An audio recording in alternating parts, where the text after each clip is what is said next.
Good, yeah. Woo, just in time. Yeah. Hey, what's up, brothers and sisters? This is the Reluctant Nabi back again. All right. Hold on for a second. Hey, what's up, Daniel? What's up, Elijah? All right. So, let me do this real quick as we kind of get the message out here.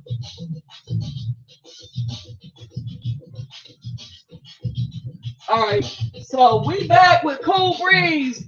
That's the brother on the dark skin level in the back. You know, like the dark chocolate, and we got the light chocolate up in here. It is chocolate. All right, and so Cool Breeze, Little Red. Baby Red. All right, so let me just get the notifications out real quick. All right.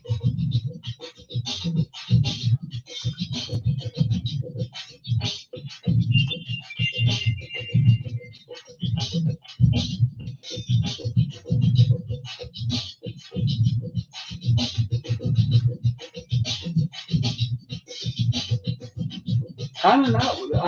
Hold on, something's wrong here. Okay, now let's see what we got. Okay.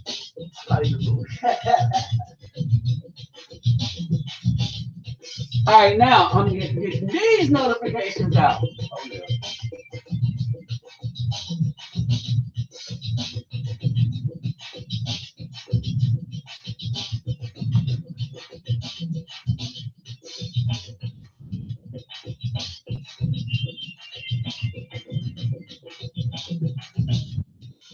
All right, so bear with me real quick.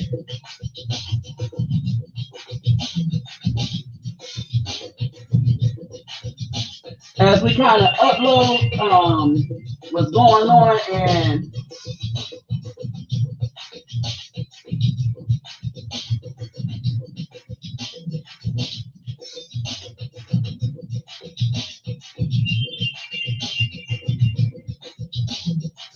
all right, we're going to kind of upload the message and stuff. I would like to thank some of y'all for showing up. And again, basically, most of what you're going to hear is going to come from Cool Breeze and them and Little Red. All right, and oh, hold on, one point person want to join the group.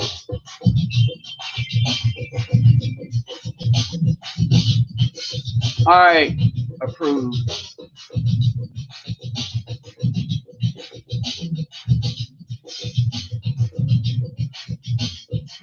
All right, did we get it up there? Okay, yeah. All right, and so basically,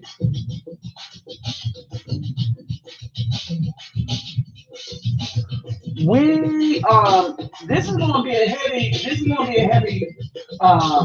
show this time. This is kind of why I'm kind of off. This is gonna be interesting.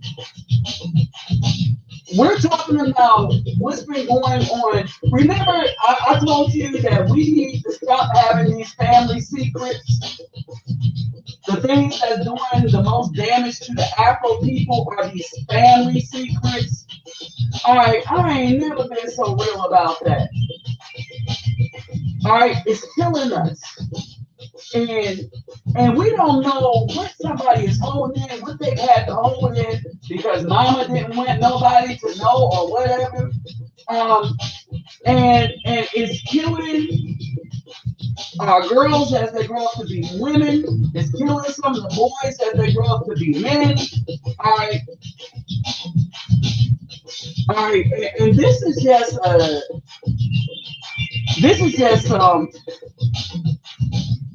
some stuff that's going on, and dealing with it when you are an adult. I think that's the worst time to have to um, deal with a lot of these things. Okay, so as we break into this, black sheep, being the black sheep of the family. Yeah. But he ain't even paying attention. But also volume, you know what I'm saying? Control. Yeah, I ain't even making it. All right, we're gonna die. Okay, as we get into this, people. All right, we're gonna talk about some stuff that we really don't touch on in our community and stuff like that. And so this is their channel, and what's the name of the channel again? Reality Check. Okay, and we're gonna check some reality right here. Oh yeah. All right. So first off, okay, let me thank the brothers that's up in here right now. I basically just started sending out the notices. All right. And so as we step into this, right, I mean, this is going to be some deep stuff, right? This is going to be some adult content, right? This is going to be uncut, right? We're talking about people that's been through some stuff, and so basically, we're going to give it to Little Red and let her, start this off, because this is kind of something she came up with, and her thing. And let me mention this. The reason why I stuck my neck out for this couple right here, right? Because I've heard some stuff, and I kept mentioning it, right? But one of the things that I really heard, okay, now I was cool with the brother over here, right? But let me tell you something about the sister, because y'all know me and how I feel about black women, right? And y'all know how I tell you when they are some sisters, right? And it is about what they've done in the past, but it's how they deal with what they've done in the past. All right. And so as I listened to her tell her stories and stuff like that, she would say something like, well, this, that, and the other happened. Right? Okay. She'll say something like this, that, and the other happened, right? And she said, but I had a part in that. I'm like, number one, she just say, Yes, she would say, I, as a black woman, had a part into how I got disadvantaged in my current situation. She would be like, yeah, family was wrong for certain things, but she said she would be like, I had a part of that. This is where I went wrong. I did these things that I shouldn't have. I was like, holy crap.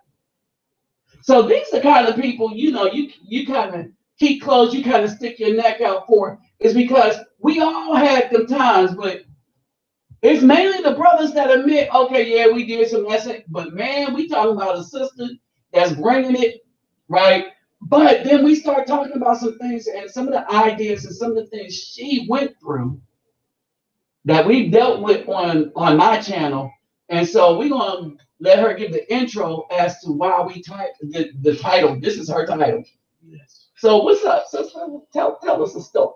Well, hi. I would just like to say thank you, ladies and gentlemen, for coming to view our channel and listen to us speak. And you're going to be in for a real treat as well as a surprise tonight.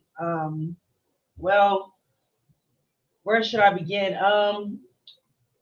As some of y'all probably can tell, I'm an albino Afro-American female. A lot of people throughout my life have mistaken me as being either Caucasian or mixed, or people just swore up and down I wasn't black. Even members of my own family, that I remember having like little cousins and stuff, and we'd be having the family functions and stuff, and they'd be like, she's not a part of us, she's white. And and my grandmother would have to be like, no, y'all, she's an albino, she's black just like us, she just she just doesn't have any pigment. And even my own husband right here, Brian, he told, when we met, before we Look, she messed up already. Before we met, he told his before we met, he told my sister-in-law, he was like, "What's wrong with that girl over there? What's wrong with her skin? Is she white or what's going on?" And his sister was like, "No, she's black. She's just albino. She doesn't have any." My husband was so like, "Well, what do you mean? What is that?" And but you know, my family, like when I was growing up, like I remember hearing stories about the day I was born. My aunts and uncles had went over to the nursery window to go look at me when I was first born, and there was a time when my aunt said she made a statement. She was like, "Oh my God, Wendy's been sleeping with a white man," and for a long time, everybody thought that my mother had essentially cheated on my dad with a white man, and thus brought me looking like this. But no, it's not.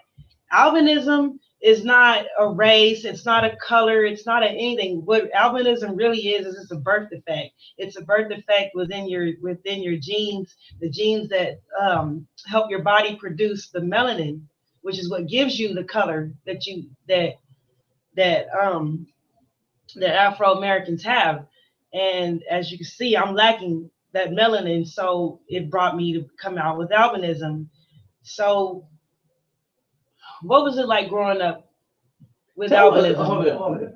Tell us the story about. Let's start with your dad and how he dealt with, like when he thought, because your mom was messing with a Caucasian, right? Mm-hmm.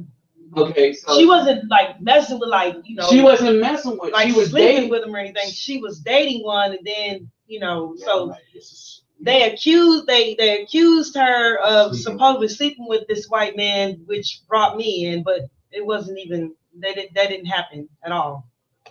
Okay, and so and how she was. Come on, tell her like how your dad responded. Because my dad, I really don't. I didn't get that part of the story, but I remember it was a question. It was a question. Yeah, it was a question. Even I had even questioned it myself at one point. Like, man, am I adopted? Is this really my father? Or like I questioned it many times, and so like I remember my daddy telling me about a time when he had took me to the store with him. And a white officer pulled him over thinking he had stole me. Oh Lord, really? Oh dang, we didn't know that one. He was coming. He took me to the store with him, had me in the front seat. This was back before they got strict with car seats and all that stuff for babies. And he had me in the front seat with him. And an officer, a white officer, pulled him over. My daddy, now let me tell y'all. Let me give y'all just a little image of what my father said. My father is my boyfriend's color. He's the same color as my boyfriend. And then so you see this dark-skinned man with this light bright child like me.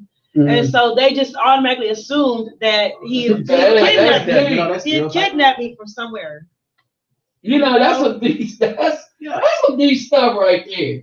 So it's like not only have I had to struggle with this whole albinism, my parents have also had to struggle as well. There was a time we went to Luby's. We were out eating, and I was at the end, in the back of all them, and there was a white couple in the back. And the cashier, when we got to pay for our food, the cashier did not bring me up with my parents. The cashier rang me up with the white couple in the back.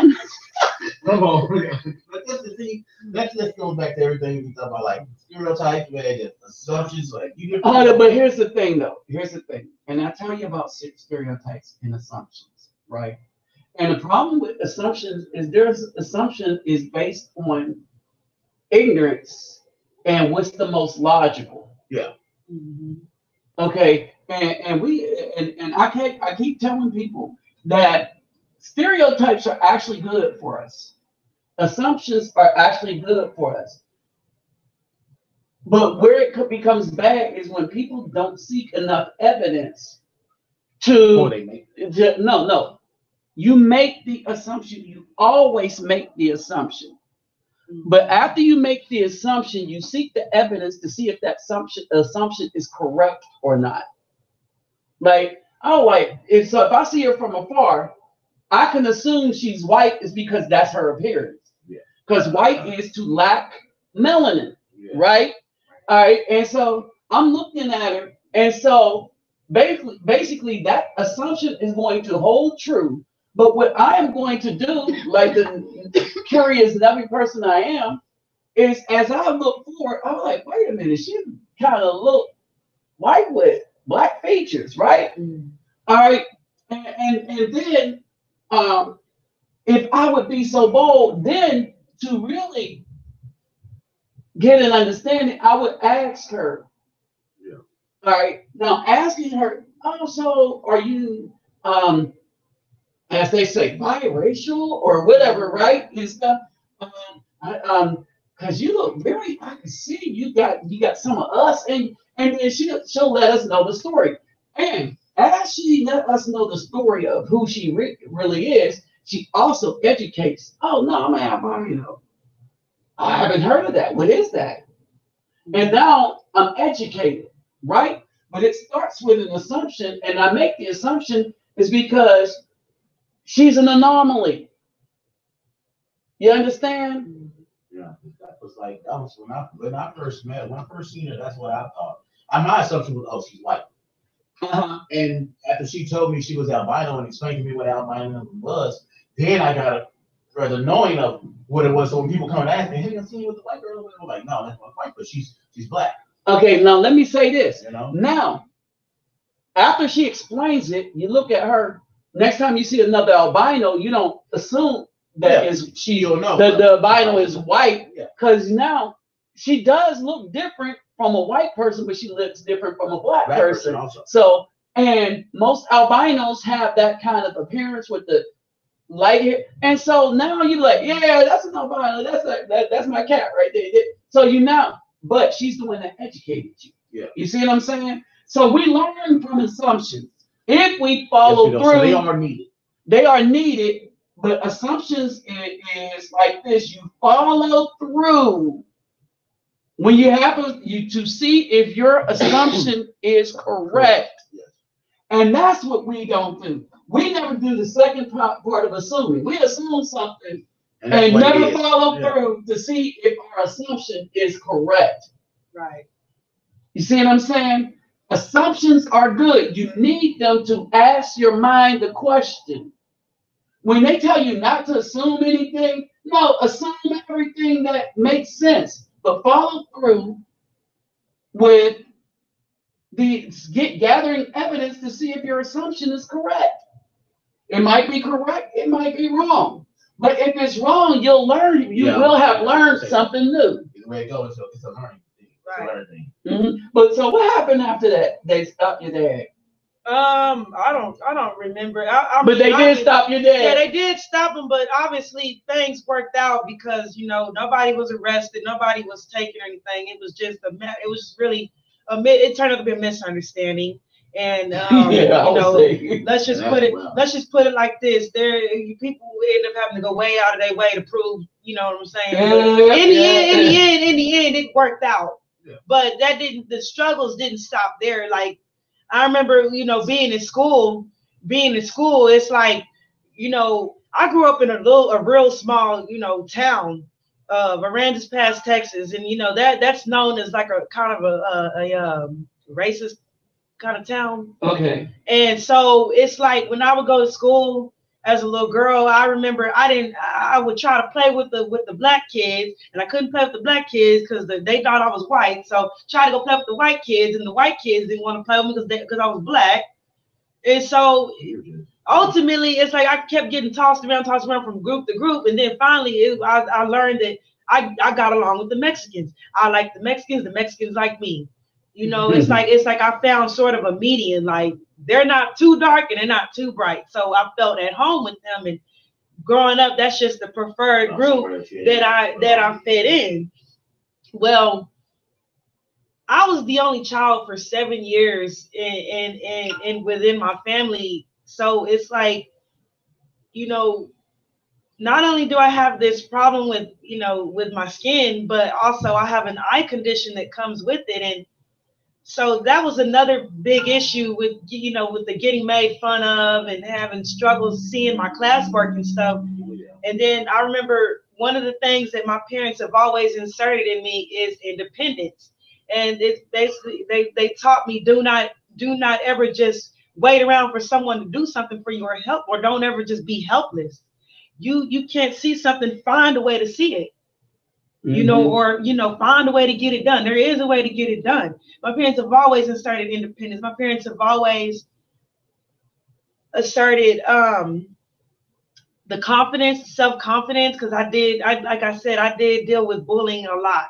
I dealt with a lot. Even still to this day as an adult, I deal with a lot of bullying and, you know, ridicule and things like that. But my parents have always told me that no matter what, where or who you came from, you have to love yourself. You have to love yourself, and who cares what the next person has to say. So then how did all the trouble start that where you got to the path that you well took in the past? I started to notice where my family comes in, and me, you know, being the black sheep or whatever. I noticed the problem started a couple of years after my little sister was born, and then shortly after my little brother came along. And now my brother and sister, no albinism, no albinism, none of that. They're like my parents. They're the same color as them. You know, and so right then and there, like, I really didn't notice it at first, but it was like once my brother and sister got to like school age, I started noticing like it was like a difference in the way they treated me. It was like it started with my mom, like especially when it came to her and my little sister. I noticed there was certain things that she would do with my sister that she wouldn't do for me. You know, like like as far as like, you know, when I was, like I told y'all, the bullying was an issue. So I would come home wanting to talk about it and tell what happened to me at school.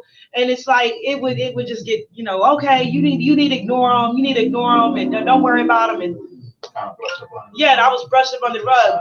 And then, so as a result of all that, I started having behavior problems in school.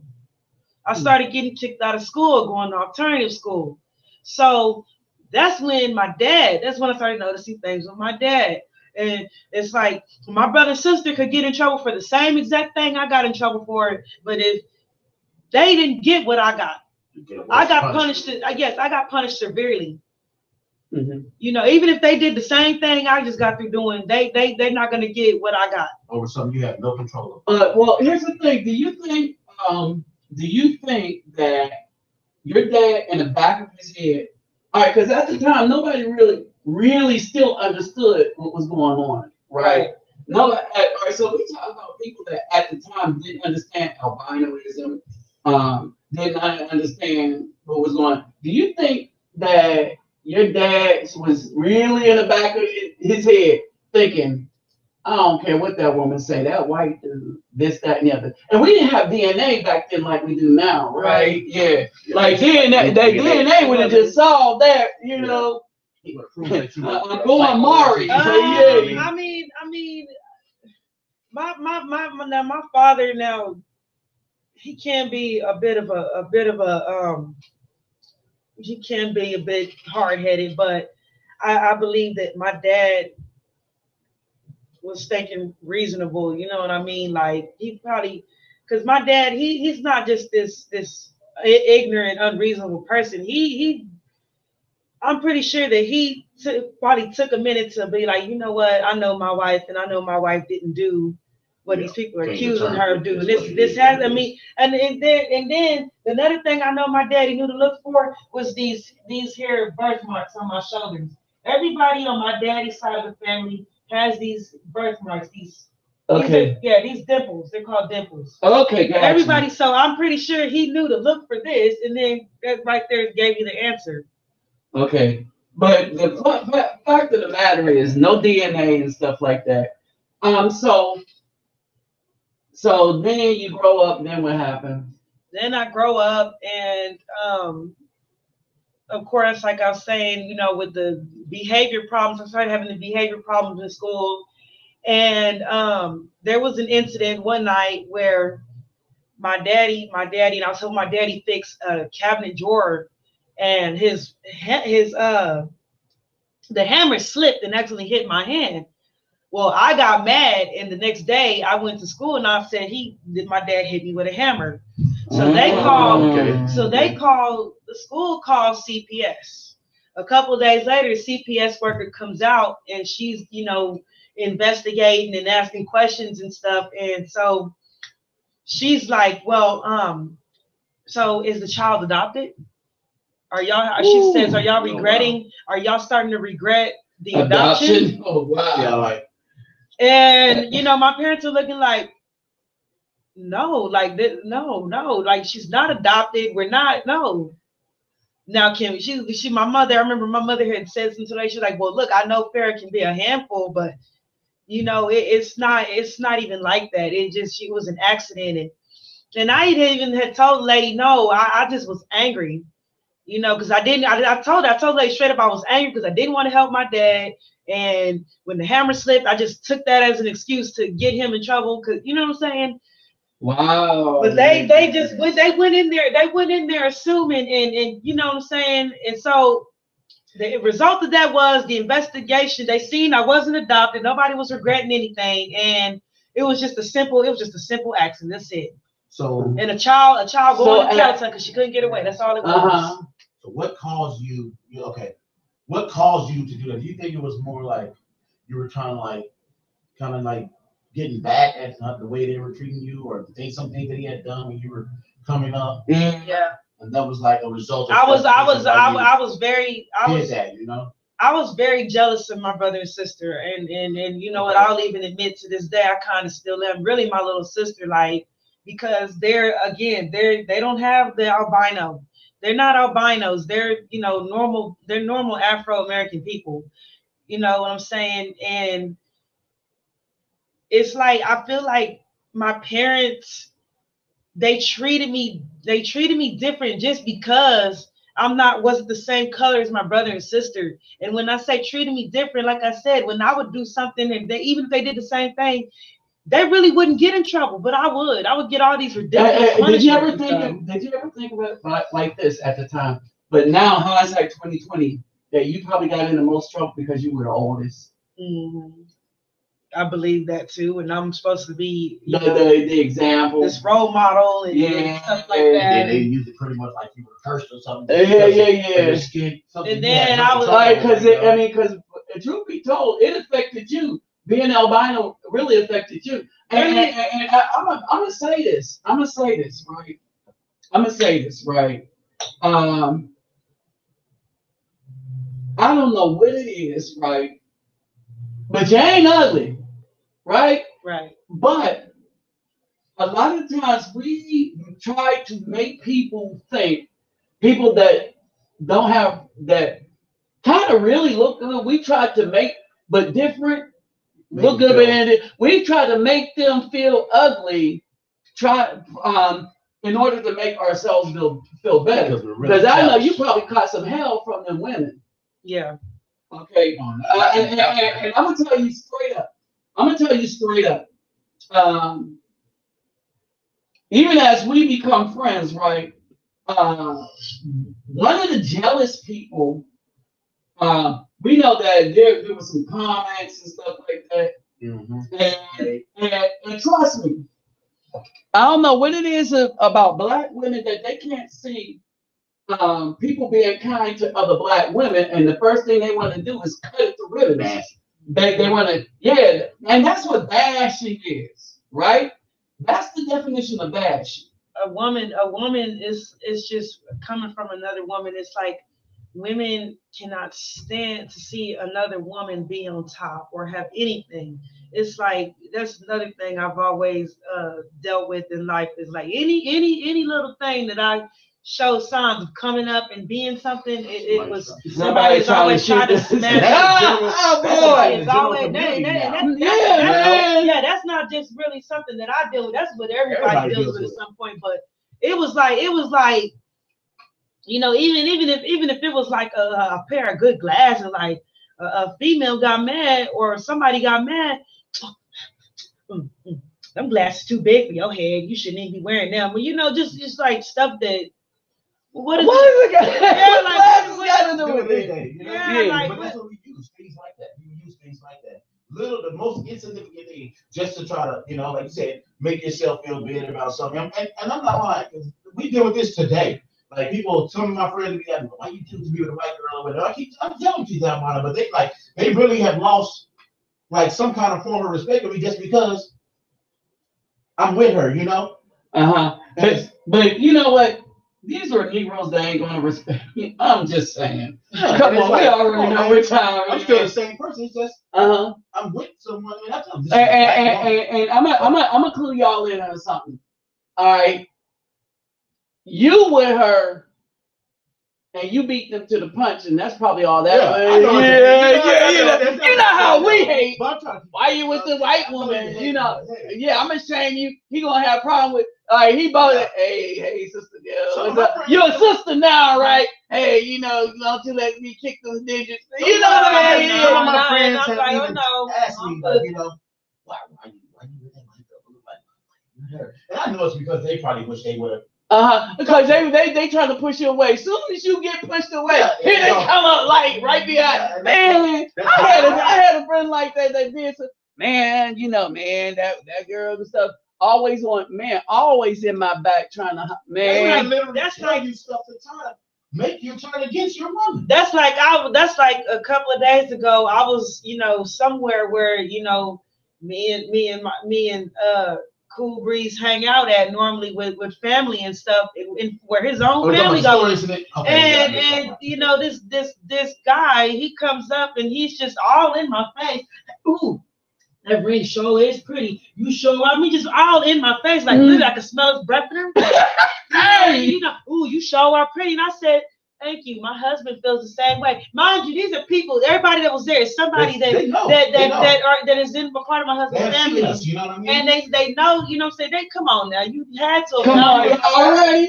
They're gonna go back. Somebody's gonna say something. And I kind of got upset about that because some people in my family didn't even try to say anything. You know, it's like, wow.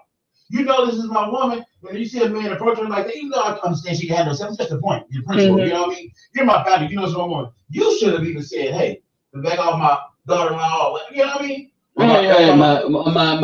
My niece. Yeah, something. And that's what goes back to saying.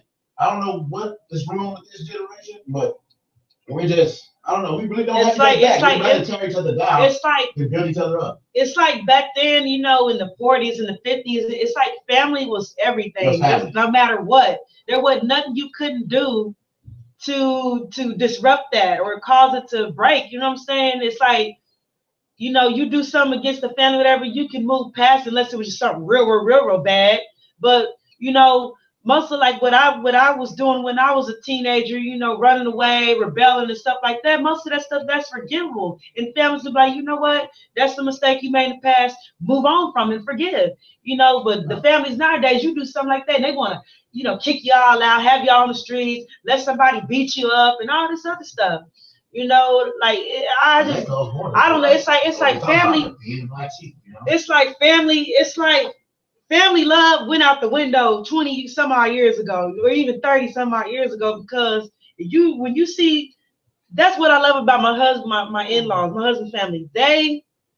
It's like I've seen the little time I've spent with them. It's like I've seen them go through some things and I've seen them do things to each other, but it's like they forgive it and they move on and they keep, you know, they still continue to show each other love. Let me say this.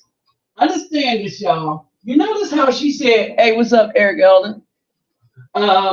You notice how she said 20 and 30 years ago that this what happened to family 20, 30 years ago. All right. Now, what they don't know is we talk about the difference between family 20, 30 years ago and the crap we got now. Okay? So This is 2018. Right. Okay. Okay. So let's say 1980, right? Right. We're only 10 years from 1970. All right. We have shown on my channel, right?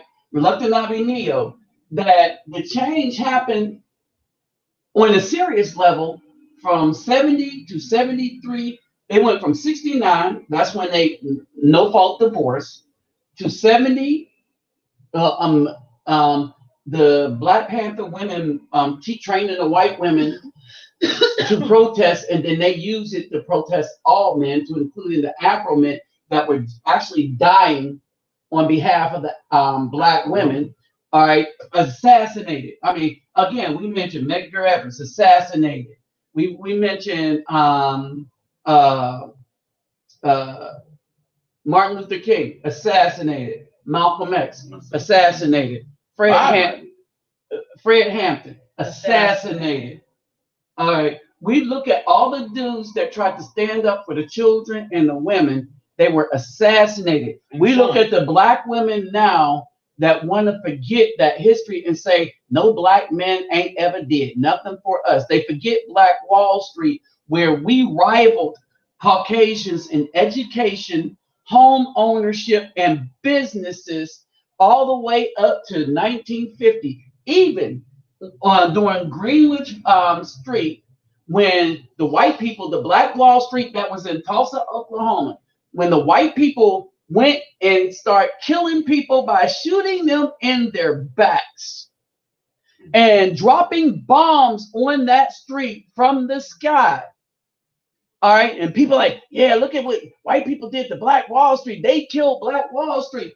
No, they killed people, right? But what those people did was rebuild it in 5 years. 5 years, Greenwich Village was running right back up.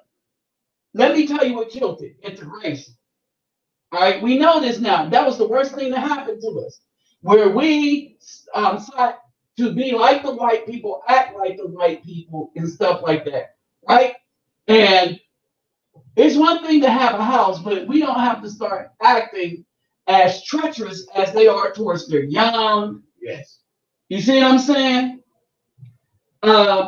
We don't have to act as treacherous as they are to their elders. Remember, old people used to come home and die at home around family. Yes. In some cases, the family took them out to the backyard. You see what I'm saying? And buried them. And you have the family burial in the backyard. Old people used to die at home. Now, insured, got a funeral and the big old thing. And then I know you've seen it. You go to your own funeral, some of your people's family funeral, people that you know for sure didn't get along with the person, treat that person like crap. They'll be the first one to be up there when they be like, who wants to say something? You don't even know words. And I'll say something, and the person that treated that person the worst. The worst. Why are we lying to ourselves? An opportunity to be seen and stuff. So when she mentions family, right? I mean, like I said, like they new to this, but like as we follow this man, families are crap, and that's why we have to start developing our own communities. It's like, even down there, in these homeless shelters, like there are so many. I see so many 18, 19, 20-year-old kids, and I'm just like, and they down there, and they just, and I'm like, man, I say, what happened? I say, you should be in somebody's college somewhere doing something. I mean, you're smart and you're beautiful, and they be like, man, my family, they cut me off, or they don't want to deal with me, or or some people be in the same situation, that I'm in, where they came from a good family, they came from a good home, and but somewhere along the line, that got ruined in some way, and here they are out here homeless, and God forbid something happened to them, and they can't have a family to call as an emergency contact, and so should they die or whatever, pass away, Nobody's gonna be able to make the funeral record. So they gonna, yeah, that's mean? just that to me that's a sad But way here's to go the out. thing. All right, so here's the thing. All right, now let's get the other side of that, because I don't want nothing to do with my family. All right, not the female side of it anyway, because of what they did to the uncles and stuff like that. Yeah. That fake molestation, fake rape charges The stuff. That, And you got one time. Yeah. You can't. Somebody tried to call me today from my own time, and I wasn't answering for one. I wasn't answering the phone. Yeah. All right, I don't have nothing to say to them behind that, right? Now, with that said, and a lot of this, right? We got the black sheep syndrome, and some of the times the black sheep is the family. All right, some of the times the black sheep is that one child, but some of the times, especially in this generation right now, when you say 20, and 15 and 18-year-old, I'm gonna tell you the difference. The difference between them now and other people. What's up, backwoods rider? Difference between them now and other people is this, right? That the 18-year-olds have made their family, if they're any good, the black sheep is because they want the love and hip hop mom and dad that let them do anything. And so, like you said, now CPS is now a weapon. Yeah, and it's a weapon to use against the family. CPS is definitely corrupted. It really is. And so it's the weapon of choice by children that want their way. All right. And then you got some children I'm one of them kids. Anytime I didn't get my way, the first thing I'm going to do is going to run to CPS and tell them the whole thing. And part of that though is because of hell you was going through because how you were born. I'm not even gonna lie. Honestly, the reason it even went to CPS is because, for one, I felt like I really believed that my family did not love me and they loved my brother and sister more because they looked like them. Two, I honestly believed that it would just be better for me to be outside the house, that I would live better and feel better and be, because it had came to a time where I isolated myself from my family. I isolated myself because I really did not feel comfortable. I didn't feel wanted. I didn't feel loved. So I said, well, I'm just going to do me. I'm going to stay to myself. And so I would spend many nights in my room by myself with the door closed and everything. Wouldn't even come out for dinner. Wouldn't even come out for dinner, nothing. And it just got to the point where, my mom and dad were like, okay, well, since you want to be out so bad, there you go. Okay. So when the state ended up taking me, they were gonna give me back, but my parents were just like, you know what? She wanted to be gone so long. Y'all think I can take better care of her or raise her better? There you go. So then my parents relinquished their rights to me, and guess who stayed? My brother and sister. So that's where I felt like they just didn't love me at all because I wasn't like my brother and sister. Well, mine, it just wasn't. We were all the same color. I even told my mother that I've always felt like I had to fight for her love more than my brother and sister. And that's because, I don't know. I really don't know why but I was always a loner. I was always the one kid, like, school nerd, All my brothers and sisters, they were doing their thing, don't get me wrong. But at the same time, like, I literally felt like I was the worst one because I was a fat kid, I got bullied too. I got talked about, and that all pushed me to the point where I started feeling like I was the black sheep. And I could even see, like, my family really started seeing me as that because they're like, well, we don't know really what's wrong with him. Like, he's always by himself. He's always, alone. So I turned to music. I turned to friends, and I'm even lost friends. Yes. No, hold on. This is why I say interesting, y'all, because I'm gonna share with y'all a parallel. All right. Obviously. Okay.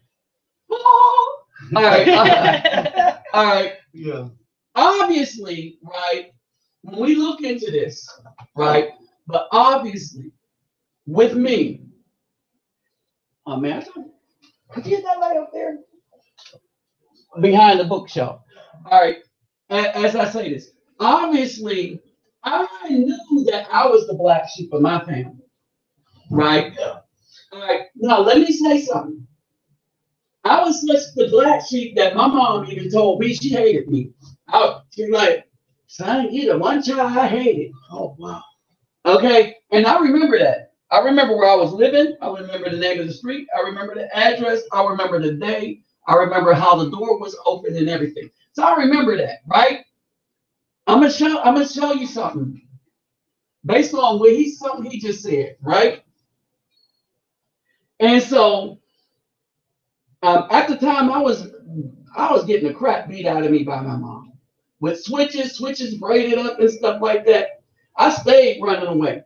It was better to run away and stay gone for a couple of days while I'm in elementary school than to take them whoopings for no reason, right? I remember I got a whole bunch of E's that meant excellent from a school that graded like that, and I got my behind whooped. Oh man. You know what I mean? Just a bad whoop. You know, I got tired of taking them whoopings, right? And the thing is, though, the thing is that as I was growing up in these orphanages and stuff, in and out of these shelters and stuff, as I was growing up, the things that I never would take to, I'd start to take to. But my thing was books. I was reading books like a mile hunt. All right, they had this truck that used to come by. Reading is fundamental, right? Riff, right? And then they had these contests, book reading contests. If you read so many books, you get this, that, and the other. And I was reading these books. They need to bring those back, right? And I was like, I just noticed something different with how men or handle being a black sheep than women handle being the black sheep, right?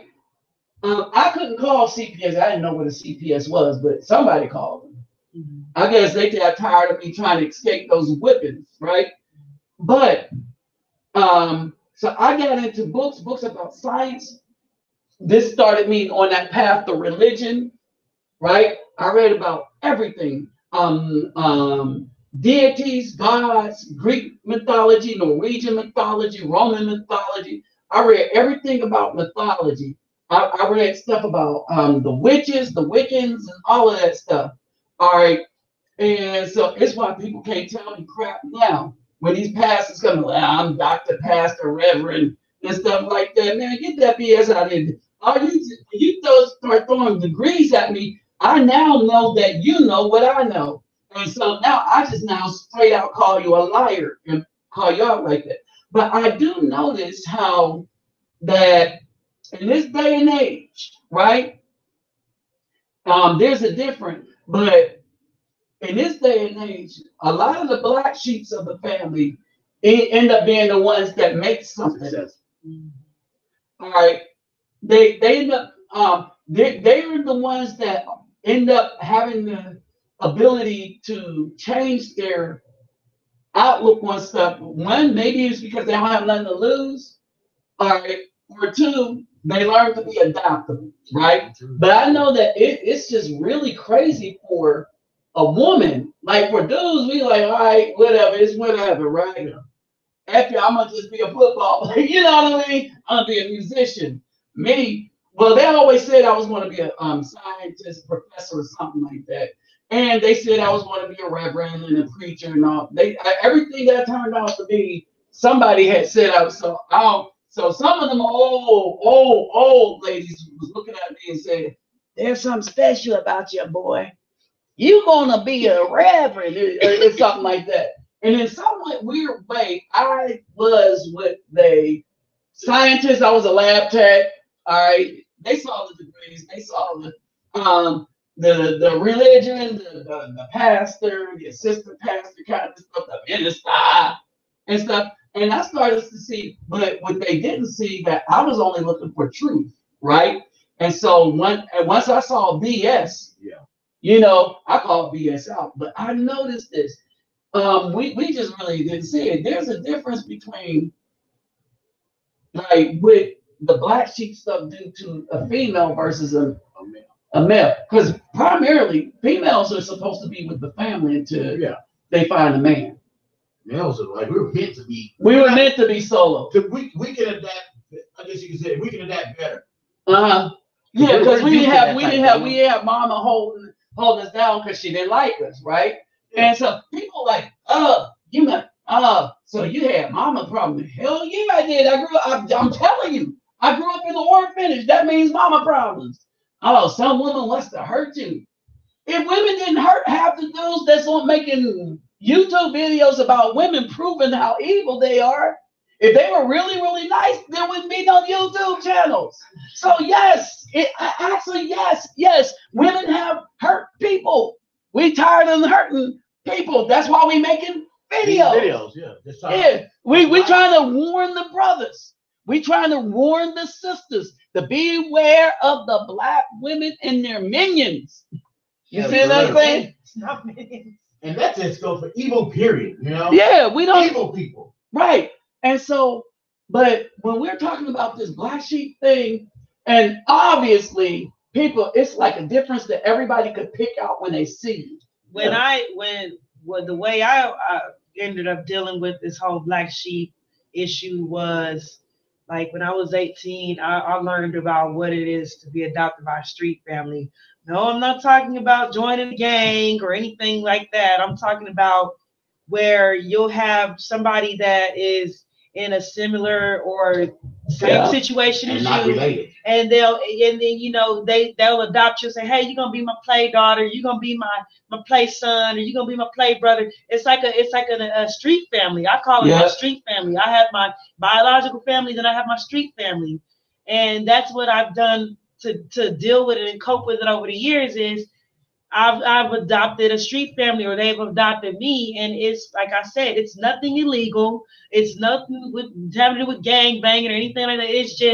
It's just non-related people that have essentially adopted me and have treated me as their own. And that that's for example, that's my boyfriend and his family. They've essentially adopted, like my mother-in-law. She treats me as if I'm actually her blood daughter. The same way she treats her real daughter is the same way she treats his mom is cool as a fan, man. For real, she really but is. She's hard too. My mom's the type, she gonna love you to death. But if you do something and when you're wrong, she's gonna let you know you're wrong, and she's not afraid to give you that, how do you say, tough love. I remember she will bring you. I remember back when I very first met Brian and his mother. There was an incident where she had there was like a misunderstanding between us, and the next day she came and she said, you know what, it doesn't matter what we go through or what happens. She said, I'm gonna always love you, and I'm gonna tell you when you're wrong, but I'm always love you, and you can't, it don't matter what you do, you ain't getting rid of me. She said, I'm here to stay, and ever since then we've been good. Mm-hmm. And so the thing is though, like there's a thing with black sheep that are males, but I mean the females, a lot of them catch hell, and now it's families. It's like the opposite. It's like nowadays the children make the family the black sheep, right? Yeah. They want, and basically the men. It is so easy to just lie and get rid of a man these days, right? Yeah. And they're doing it. And so I'm like, wow, really? And this is really, really something. Doing it well, too. Oh, yeah, they get them. They kick them to the curb. You know what? Wow. And I'm like, wow. And so it's kind of crazy. And so, like, after all of that, right? We was trying to find something for them. We was going to find it and then post it. Oh, the definition of a black sheep. Like, what is the real definition? Where does that term come from? Is it, what is the origin behind the name of the black sheep? Yeah, that's what it was. And I was like, because it's probably Probably originally meant to mean something else. I'm gonna say it's probably a person that has been shunned or disowned or feels that they've been disowned or pushed to the side or not wanted by family, friends, or peers. I mean, but look at let's look at the name Black Sheep. You know, sheep's are normally white, and then you get this black sheep. So it's basically something that is not still destined to fail. You know. No, it's something that is not like everybody else. Well, hold on. Let's do this. Let's do this. Piece of something. Okay. So they can see this now. Okay. So in English language, black sheep is an idiom used to describe an odd, reputable member of a group, especially within a family. The term stems from a genetic effect in sheep whereby a recessive gene occasionally manifests in the birth of a sheep with black rather than white coloring. All right. These sheep stand out in a flock, and their wool was traditionally considered less valuable. Stand out in a flock, and you feel like you were less valuable to the family. Thank you. You know? The term has typically been given negative implications implying waywardness. In psychology, the black sheep effect refers to the tendency of a group of members to judge likable group member more positively and deviant in-group members more negatively than comparable out-group members. So in this case, I would actually be the white sheep of the family. No, you would be the black sheep because you were. It's kind of opposite. Yeah. Because you end up appearing white, it makes you the black sheep. Something not like the other. You know? But do you hear? It's a black sheep. Look, a black sheep, but no, because you're white, you're the black sheep. Because you're white looking, you're the black sheep. But hold on, let me say this. In most sheep, a white fleece is not albinoism, but a dominant gene that switches color production off, thus obscuring any other color that may be present. As a result, a black fleece in most sheep is recessive. So if a white ram and a white ewe are each heterozygous for black, in about 20% of the cases, they will produce a black lamb, or 25%. All right, I'll explain heterozygous. Okay. In fact, most white sheep breed. Only few white sheep are heterozygous for black. Okay, so black lambs are usually much rarer than this. All right, so the irony is that black wool is very, very rare. And in our society, something that's rare is usually more expensive. Yeah. Except the black wool is black, and we put a premium on being white. Yes. Think about that for a second, y'all. Now, let me explain heterozygous and homozygous. All right. Homozygous means not multiple zygotes. All right. And these are types of genes and stuff like that. And in this case, we're talking about the ones that turn off the pigmentation, right? Or the variants for pigmentation. All right. So that the gene can only produce one that's going to represent as white. Okay, genotype, phenotype, right? Heterozygous is the ability of having more than just that one option to turn off or on, or not have the mechanism. And because you have a sheep that have multiple zygotes, and one of them is black, and you have the black lamb, all right, that have multiple, and he's black dominant, then in 25% of the cases. So that's what that all means. All right. So, yeah, it is. So y'all, that's what it is. I mean, it is, as just Mr. Jackson. All right, Daniel, one of my so-called family members almost got shot dead by two parts simply because I stood up to her man and not taking her BS anymore. And still to this day, she's not sorry. She even tried to turn the other family members against me, shaking my head. I feel you, bro. I feel you. Trust me. You got my condolences, man. I feel for real, you got my sympathy for real, because that's. But it's the way it is what it is. It's the way we do each other, though. As a whole, this is how we do each other. We separate the body, and they say, the body all together we stand, but that doesn't seem to be the case nowadays.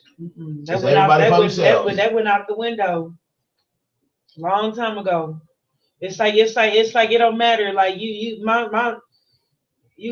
have people right within the same city as you, and they'll see and know you're going through something. And they'd rather leave you out, going about their own lives. Won't even say to help you.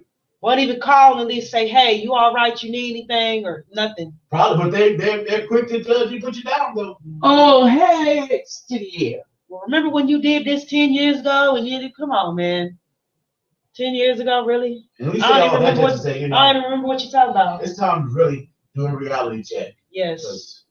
This is what we're looking at now. This is some rose-colored. My mom always says like this. She'd be like, it's time to take off the rose-colored glasses and see the world for what it really is. Those are her words. And you can quote me on that.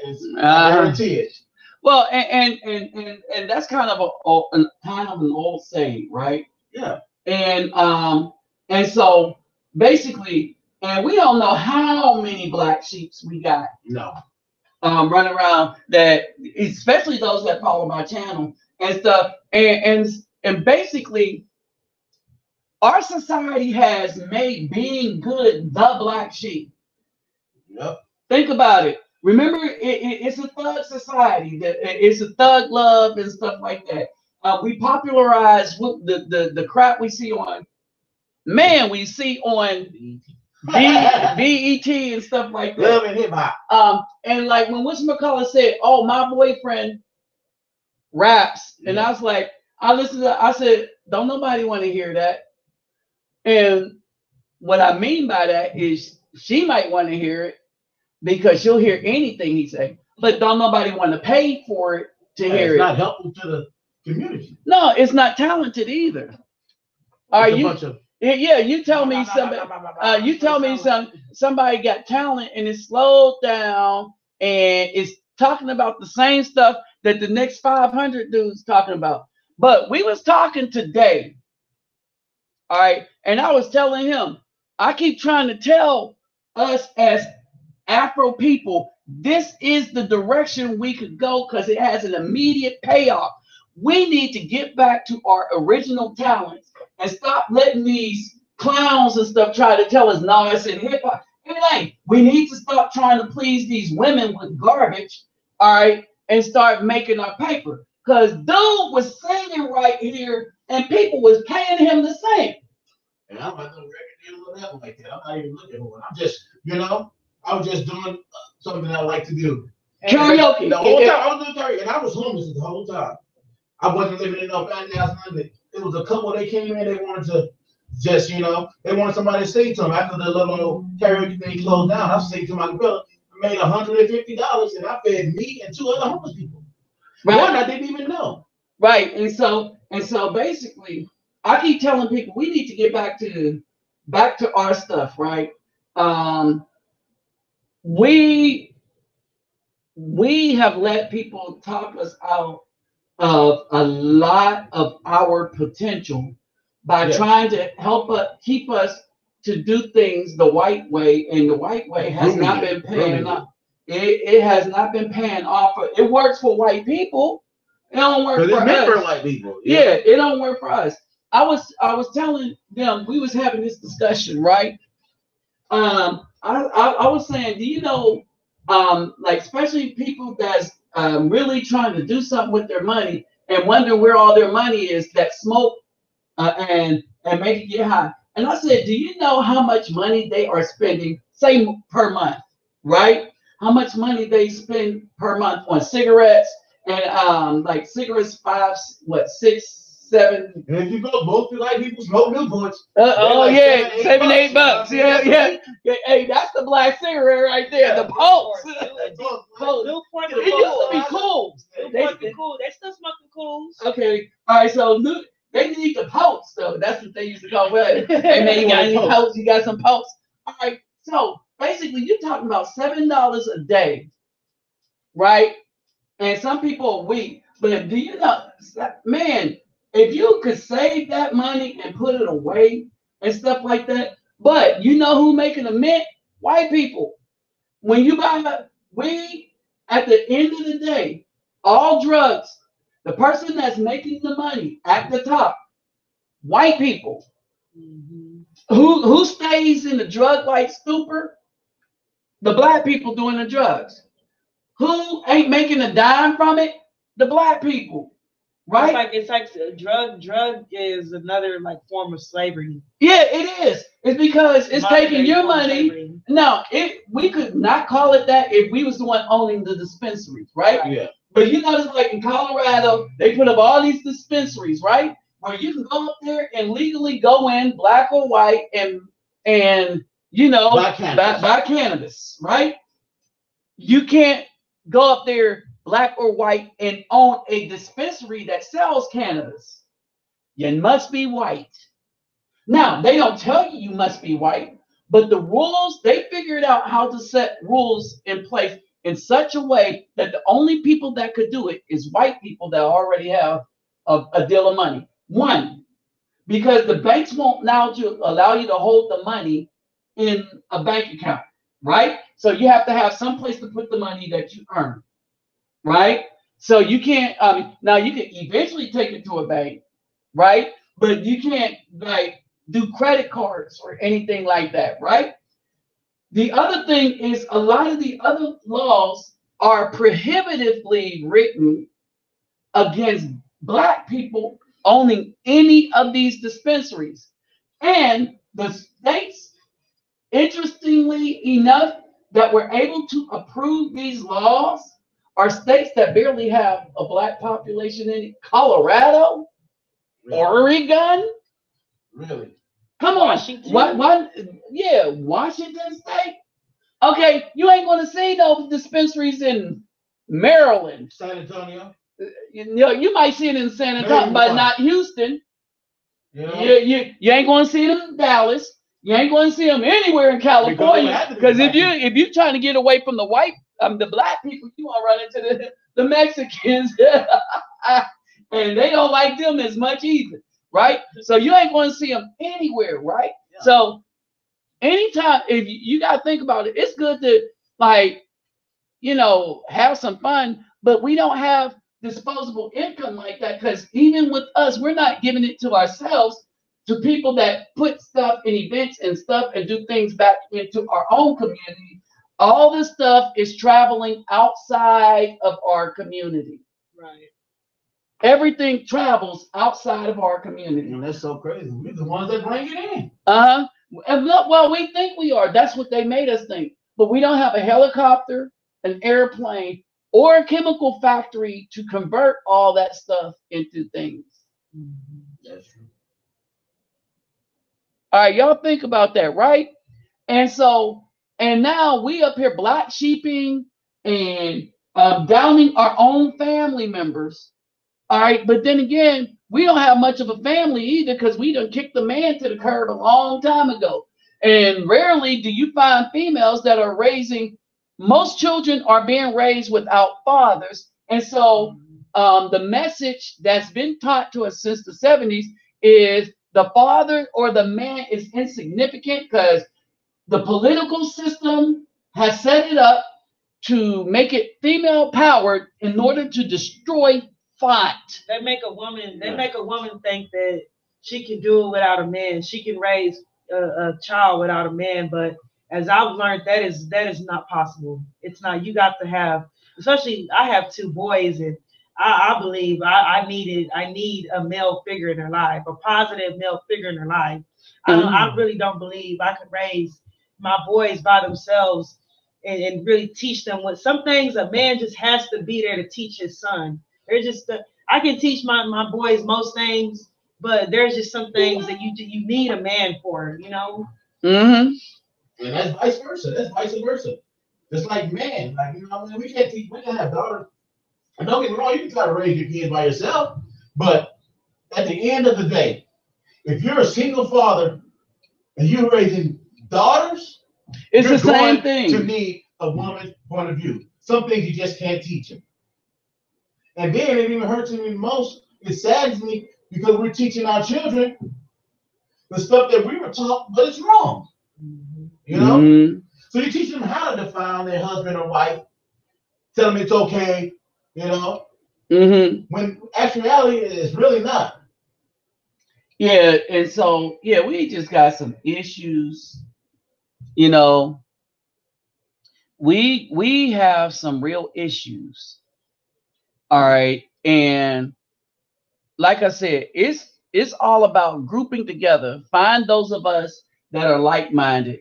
Find those of us that's trying to get back to who we were spiritually.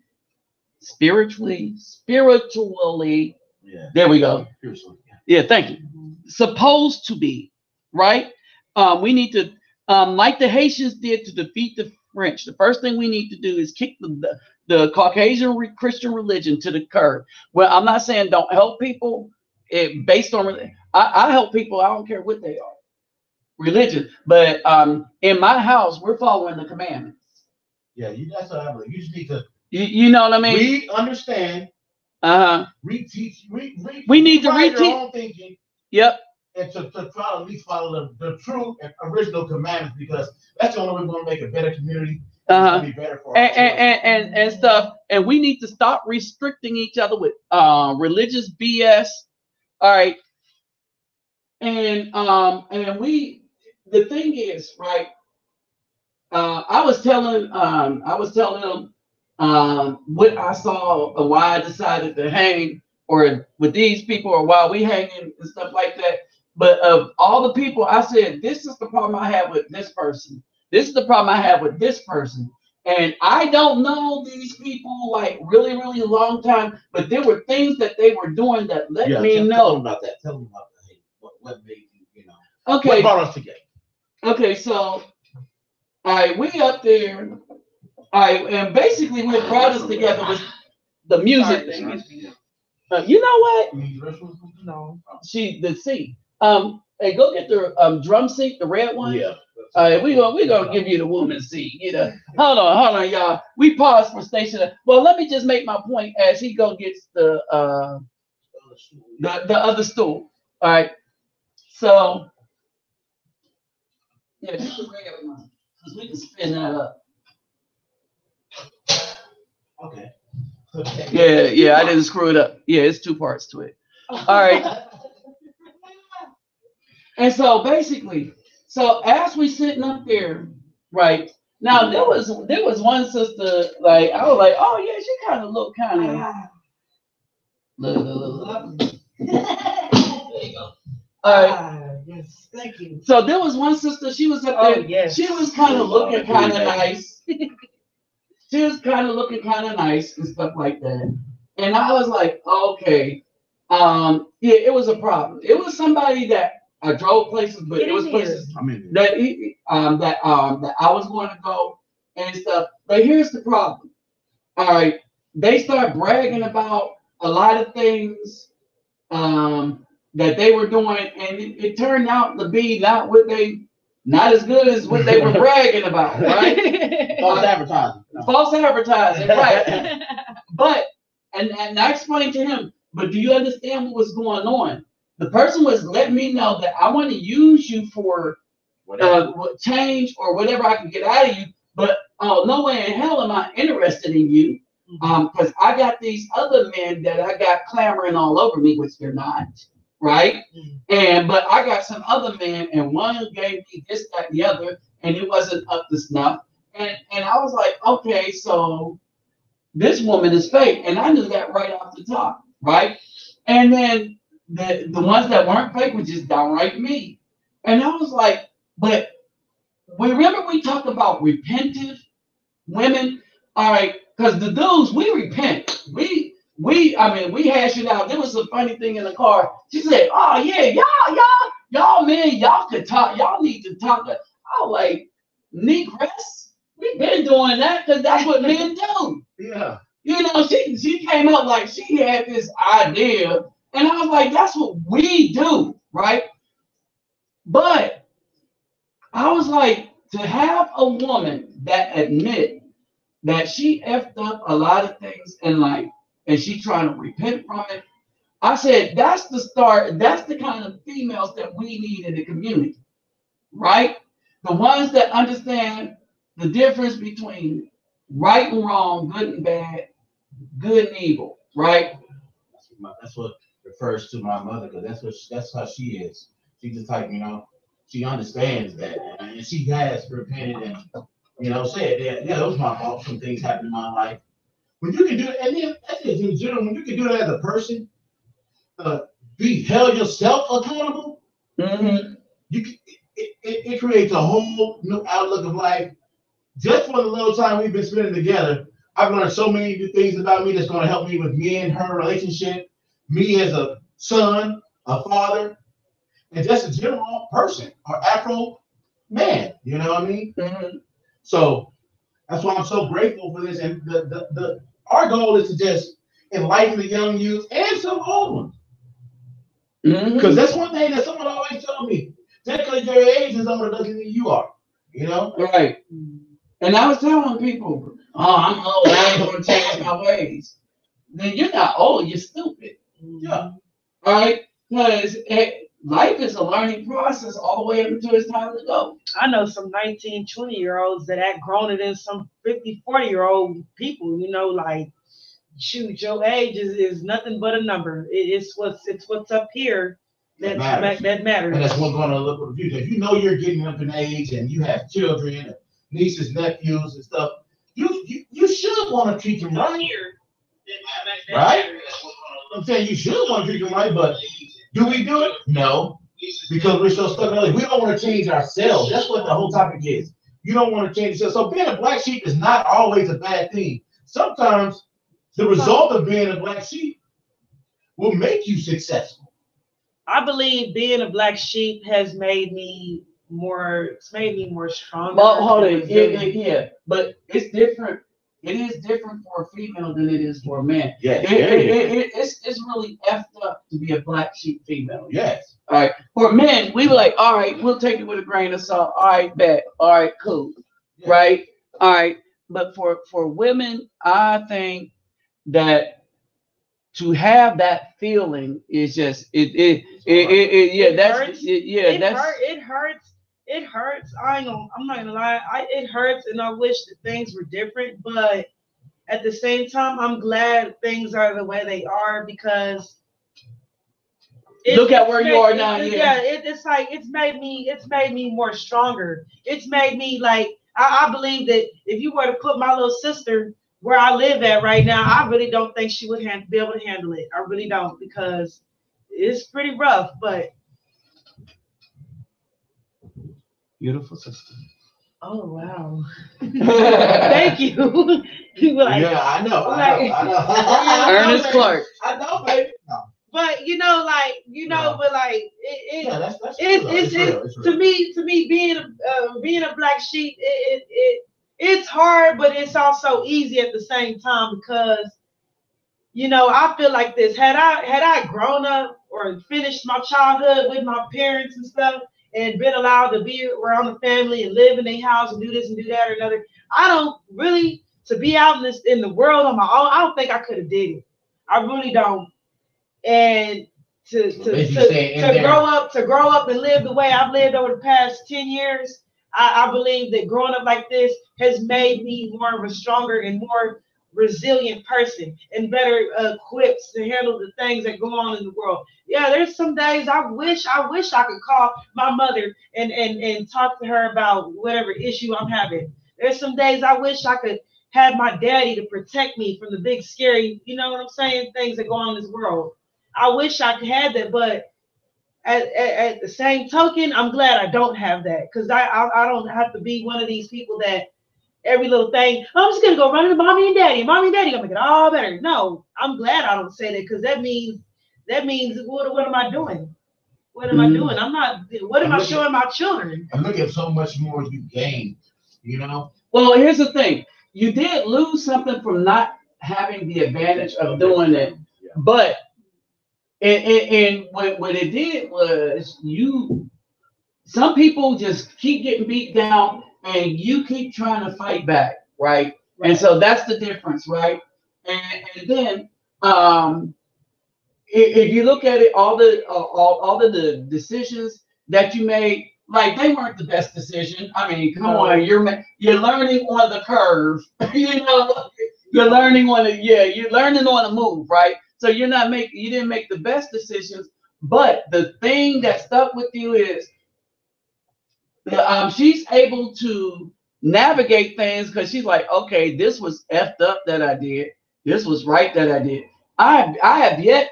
I mean, y'all, come on, y'all tell me, how many of y'all have heard a black woman say, I effed up?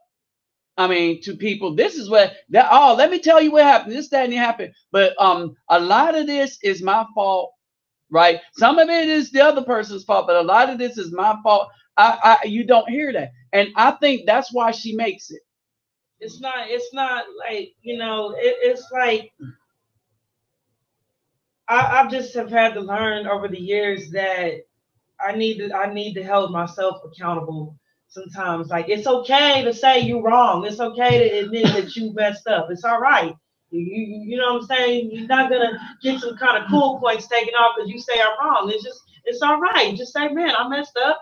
I'm gonna try better next time. That's all you can do. Hold on. She said something else we talk about. Yeah. All right. So y'all, this is their second video. This is their second video. Okay. She said, as a woman, sometimes I need to hold myself accountable. All right. One of the biggest things on YouTube and Facebook going on right now, and this is why I said this is why you're different, is black women do not hold themselves, and the word is accountable. Yeah, they will point out. But they won't. Yeah, they'll point out everybody else's fault, but they will not hold themselves accountable. You heard what she said.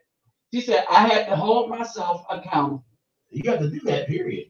Just as an adult, but even strongly with men. We're not saying all women are just horrible. It's just you just don't hear that. We come on, listen. We gonna keep it real. We keep reality. I'm a woman, and I'll even be woman enough to say some women just really, really, really just have to be right. They have to have the last word. They gotta know everything. They gotta have everything. It's like, damn, like, excuse my language. No, you can say that. But it's like, man, like, dude, like, you know that clothes did not match, man. You know you don't look good like that. You know what I'm saying? Like, that was her husband. What are you doing? No, wait. You know what I'm saying? It's like,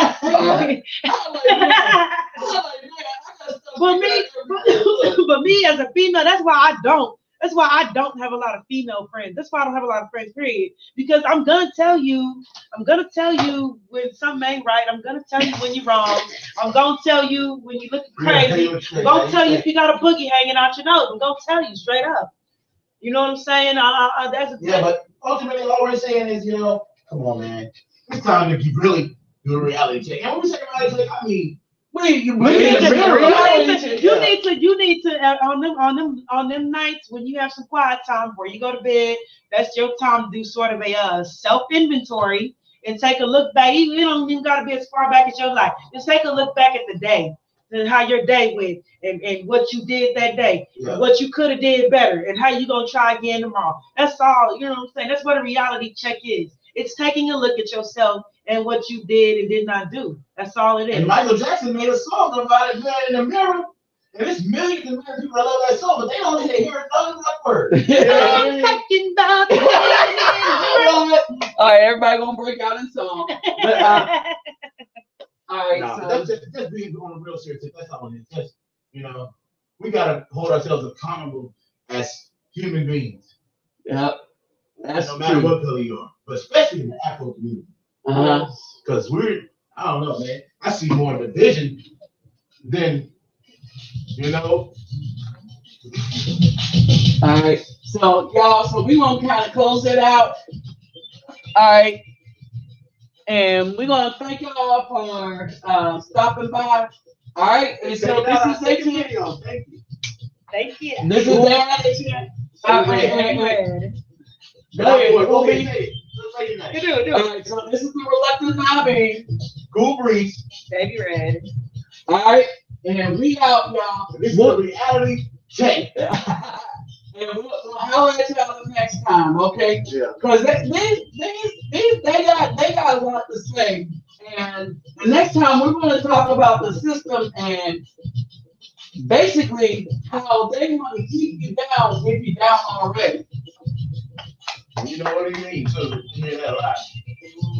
Oh yeah, y'all need to see his man, Daniel Porter. Yeah. He be getting it. You know, part of me that's to the exit music. Hey. All right. All right. We'll highlight y'all. We out. We out. Reality.